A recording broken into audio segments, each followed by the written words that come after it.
இரவு வசனம். மெய்யாகவே மெய்யாகவே நான் உங்களுக்கு சொல்லுகிறேன், நான் என் பிதாவினிடத்திற்கு போகிறபடியினால் என்னை விசுவாசிக்கிறவன் நான் செய்கிற கிரியைகளை தானும் செய்வான், இவைகளை பார்க்கிலும் பெரிய கிரியைகளையும் செய்வான். நீங்கள் என் நாமத்தினாலே எதை கேட்பீர்களோ குமாரனில் பிதா மகிமைப்படும்படியாக அதை செய்வேன். என் நாமத்தினாலே நீங்கள் எதை கேட்டாலும் அதை நான் செய்வேன்.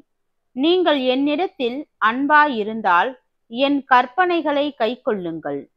நான் பிதாவை வேண்டிக் கொள்ளுவேன், அப்பொழுது என்றென்றைக்கும் உங்களுடனே கூட இருக்கும்படிக்கு சத்திய ஆவியாகிய வேறொரு தேற்றரவாளனை அவர் உங்களுக்கு தந்தருளுவார்.